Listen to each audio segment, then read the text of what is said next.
No momento em que eu começo a gravar esse vídeo aqui, eu acabo de receber, né, agora, nesse momento, a informação de que o Toffoli lhe pede vistas ao processo sobre a descriminalização da maconha e, nesse momento, o processo está suspenso. Eu tinha separado aqui um trecho de um embate entre o Mendonça, que é contra a descriminalização, do que ele chama de descriminalização, o Barroso, que é a favor, e o Gilmar, que é a favor da descriminalização. Até agora, nós temos 5 votos a favor da descriminalização do porte, 2 votos contra a descriminalização do porte de maconha. Um desses votos é do Mendonça.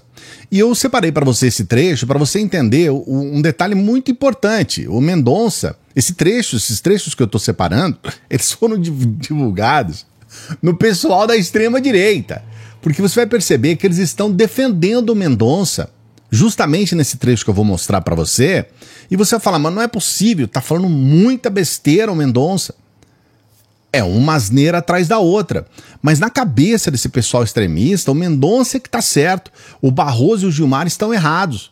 Então eu trouxe esse trecho para você, mas já trazendo essa informação também, né, que subiu pro teto, né, que por enquanto está suspenso esse julgamento. Toffoli pediu vistas, ele tem um prazo, tá? Ele não vai poder ficar para sempre, mas o objetivo de pedir vistas é justamente para que dê tempo para o Congresso votar essa questão e definir isso. Talvez isso aconteça, talvez não. Do jeito que está o andamento aí do Congresso, o Congresso é um lixo, né? A gente vê aí chupetinha à frente da educação, né? Na Comissão de Educação, aquela Ditone na CCJ, uma coisa assim vergonhosa, né? Uma estupidez que a gente percebe claramente porque que o Congresso é o pior Congresso da história. Acho difícil que eles votem a respeito disso, e se votarem vai ser uma tragédia, e tem essa questão também. Mas, por enquanto, está suspenso. Eu quero trazer para você esse embate entre o Mendonça e o Barroso e o Gilmar, para você entender como que o nível é rastejante. E entender também por que a extrema-direita fala que o STF legisla, que o STF cria leis, quando do ponto de vista direto, objetivo, isso é impossível. O STF não tem como legislar. Mas eu vou explicar para você por que os extremistas falam tanto a respeito disso. Salve, progressistas! Eu sou o Clayson. Peço para você dar o like no vídeo. Dê o like, porque se deixar para o final você esquece. Aí você perde a paciência e esquece. Então dê o like agora, por favor, dá essa força pra gente. Dá uma moralzinha aí, se inscreva no canal, dá essa moral. Todos os dias trabalhando para você. A gente tem um trabalho aqui de combate à desinformação, de combate ao discurso de ódio. Todos os dias com vídeos educativos, como esse de agora. Vídeos educativos, vídeos informativos, para buscar a consolidação da nossa democracia. Esteja junto com a gente. Daqui a pouquinho, no final do vídeo, eu vou trazer para você a oportunidade de trabalhar aqui no Brasil e receber em dólar. Então fica até o final do vídeo que eu vou explicar para você como é que isso acontece para você ganhar em dólar e ter uma renda extra aqui agora, daqui a pouquinho, no final do vídeo. Agora eu quero explicar para você o que é essa coisa que a extrema-direita fala o tempo todo contra o STF, de que o STF cria leis. É impossível o STF criar leis. Isso não existe dentro do nosso ordenamento jurídico. Como que isso acontece? Para você entender, você precisa compreender o significado da palavra jurisprudência. O que é jurisprudência? Falando de uma forma bem simples, bem objetiva para você entender. A jurisprudência, ela funciona da seguinte forma. Existe um julgamento, esse julgamento, vamos colocar que esse julgamento chega até o STF, tá? Tá lá no STF. Um juiz do STF lá, o ministro do STF julgou, né, ou o STF, o colegiado, enfim. Aquele caso foi julgado e houve um final, uma sentença. Pode ter sido condenado, pode ter sido absolvido. Se foi condenado de uma forma específica ou de outra, mas existe um julgamento de um caso que aconteceu do começo até o final. O nome disso é jurisprudência, porque o que acontece depois? Num outro caso que for parecido ou o mesmo caso, o advogado vai chegar até o juiz de primeira instância, enfim, o juiz que está julgando ali naquele momento, e vai dizer assim: ô senhor juiz, ô senhor autoridade, tem esse caso aqui, ó, que já foi julgado e já tem um resultado dele lá no STF. Então, o senhor vota e guarda aqui, o senhor faz o que está aqui no processo. Você entendeu? O nome disso é jurisprudência. Ele vai usar aquele caso que já aconteceu para mostrar para o juiz que está julgando um outro caso parecido o resultado. E o juiz, obviamente, em termos gerais, o juiz não vai falar, não, eu vou votar deferente. O STF, não, eu sou melhor, eu voto deferente. Normalmente se utiliza a jurisprudência para orientar o juiz sobre os termos de um processo que já foi julgado e que é igual. Tá entendido isso? É exatamente essa tal jurisprudência que a extrema-direita diz que é por meio dela que o STF legisla. Só que isso é uma mentira, porque na prática, o que acontece? Quando não existe uma lei, como aconteceu, por exemplo, no caso do aborto, a lei não está clara sobre isso. Quando não existe uma lei clara, o STF ele tem que tomar a decisão de acordo ali com o colegiado, de acordo com eles mesmos ali. Eles mesmos têm que dar um prazo, porque eles não podem simplesmente receber um processo e dizer, não estou na querência desse processo, não vou falar sobre isso, eu vou cascar fora. Eles não podem fazer isso. Eles têm que julgar e têm que dar um ponto final naquilo. E aí é quando eles conversam e tudo mais. O que eu vou trazer aqui para você é isso, tá? Eu vou trazer aqui para você uma conversa entre o Barroso, o Gilmar, com o Mendonça. O Mendonça, ele falou um monte de groselhas hoje, tá? Ele falou, por exemplo, que 6 pés de maconha dá 1,8 kg de maconha, quando na verdade é bem menos do que isso, menos a metade do que isso. Ele falou, por exemplo, que 10 gramas de maconha, você faz 38 cigarros de maconha, quando na verdade é mais do que conhecido que 1 grama de maconha é um cigarro de maconha. Então, quer dizer, seriam 10 cigarros, não 38. Então você vê um deslocamento, um desconhecimento de causa do Mendonça. E aqui, esse trecho, por incrível que pareça, ele foi colocado por um pessoal de extrema direita apoiando o Mendonça, e o Mendonça só falando besteira, só falando groselha a respeito disso. E é esse embate que eu vou trazer agora para você, contextualizando, explicando tudo para você entender, né? Essa explicação é necessária para você perceber. Vamos lá. Adianto que eu vou seguir essa mesma linha do ministro Cristiano Zanin, de não descriminalizar. Porque salvo, repito, se houver um reajustamento dos votos anteriores, entendo que nós estamos, sim, tratando de descriminalização. O ponto que eu observei, ministro André, nós não temos uma divergência de substância, é que todos nós que já votamos acompanhando o relator, nós mantemos as penas do artigo 28. Talvez despenalizar nem seja a palavra certa, porque nós mantemos a pena. Pelo menos o 28, 1 e 3. Isso. Nós só dizemos que elas não são de natureza penal, e sim administrativa. Mas isso é descriminalizar. Eu estou tirando o ilícito penal, passando para um ilícito administrativo. Tiago, mas com qual consequência prática que não seja quebrar a primariedade desses jovens, geralmente são jovens? Eminente ministro Luiz Roberto Barroso, primeiro, há sim a retirada de uma pena, que é a prestação de serviço à comunidade. Sim. Sob a minha ótica, tem uma finalidade propedêutica e preventiva importante. Esse é um primeiro aspecto. Quanto à questão da reincidência, se o ponto é esse, eu acho que nós não precisaríamos partir para esse caminho. Não é a reincidência. É que para um jovem pobre que está procurando emprego, se constar da certidão de antecedentes dele que ele não é mais primário, ele tem uma dificuldade a mais na vida, numa vida que já é difícil. Quanto a isso, eu também não teria divergência.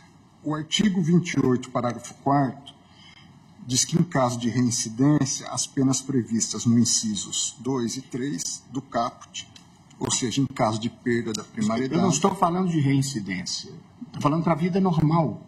Quer dizer, ele quer um emprego, eles vão pedir a certidão dele de bons antecedentes e vai constar um registro penal por drogas. E por via de consequência, a vida dele está prejudicada.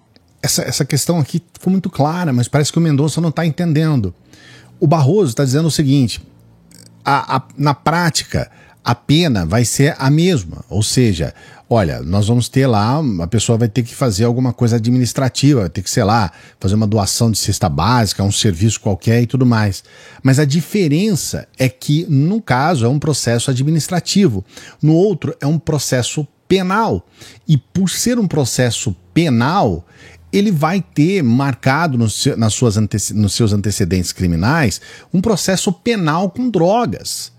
Então, isso é uma segunda forma de punir a pessoa.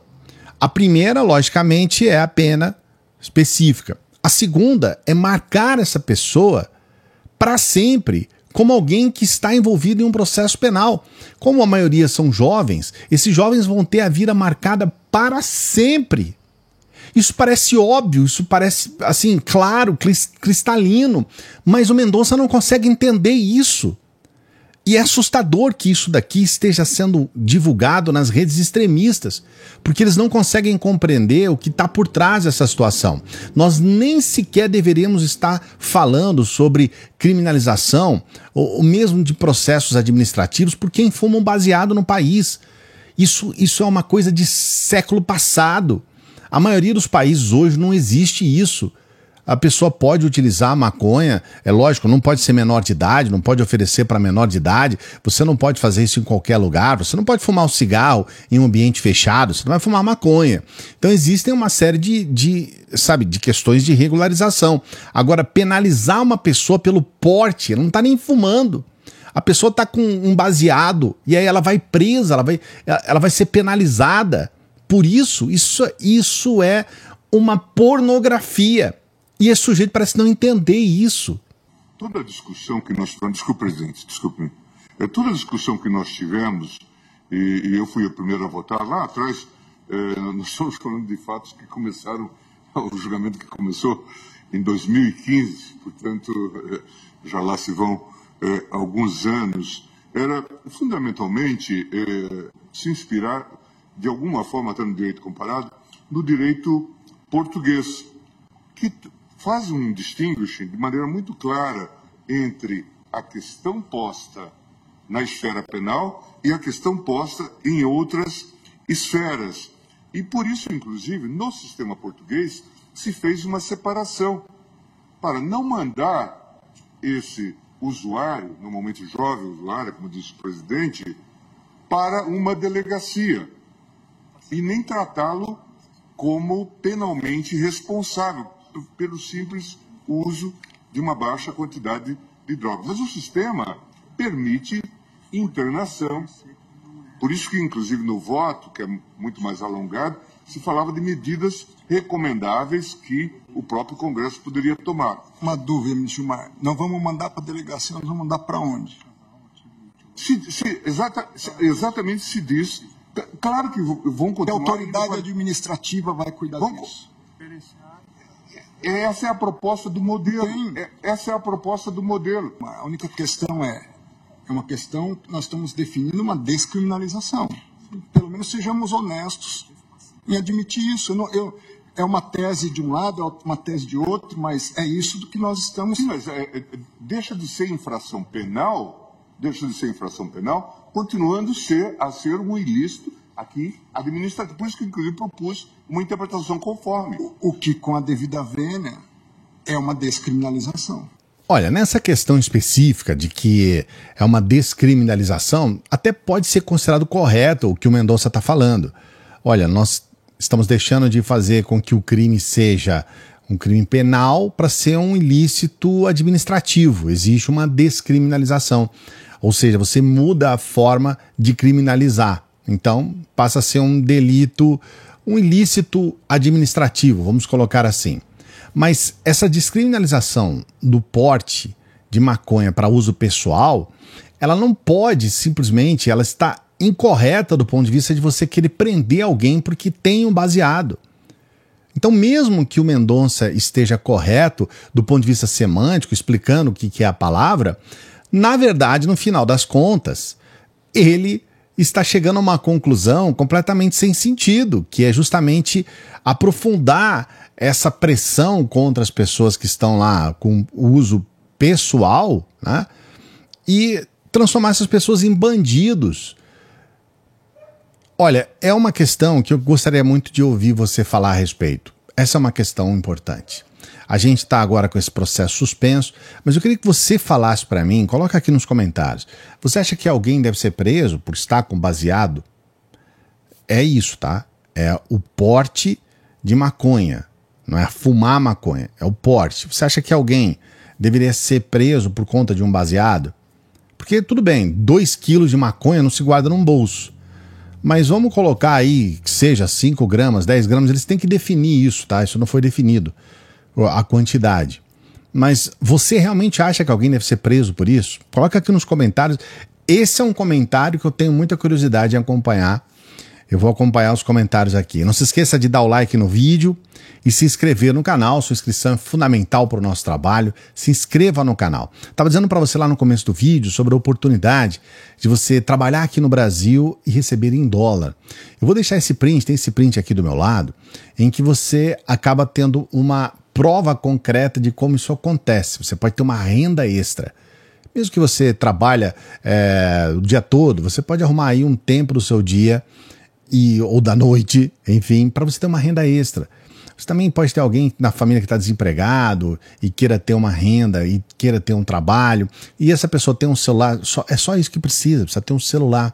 Você consegue ganhar dinheiro aqui no Brasil, ter uma renda extra, ganhando inclusive em dólar. Então eu vou deixar o link, é o primeiro link do primeiro comentário fixado aqui desse vídeo. Vá lá, é o primeiro fixado. Vai lá, você vai ter uma mini aula aqui, um mini curso para você entender como é que funciona, tá bom? E eu sempre peço para as pessoas que chegam no final dos vídeos para que ajude o nosso trabalho. Você pode ajudar de várias formas. Você pode ser um membro do nosso canal, tá aqui embaixo, ó, seja membro. Você pode ser um membro do nosso canal.